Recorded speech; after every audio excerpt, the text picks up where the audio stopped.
నమస్కారం ఘంటారావానికి స్వాగతం. ముందుగా ప్రధానాంశాలు. గ్రామ వార్డు రక్షణ కార్యదర్శుల జాబ్ చార్ట్పై త్వరలోనే స్పష్టత. గత ప్రభుత్వం అస్తవ్యస్తంగా జీవోలు ఇచ్చిందన్న హోంమంత్రి అనిత. 2 ఏళ్లలో చింతలపూడి ఎత్తిపోతలను పూర్తి చేస్తాం. పనుల జాప్యానికి వైసీపీనే కారణమని నిమ్మల ధ్వజం.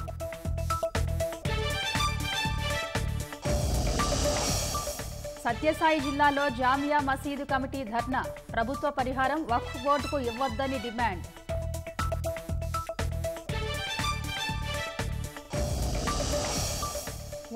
ఉండ్రాజవరం వెంకటేశ్వర స్వామికి భారీగా దాతల కానుకలు.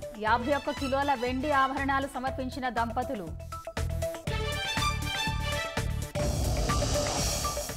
తిరుమలలో మంగళవారం రాత్రి నుంచి ఏకదాటి వర్షం.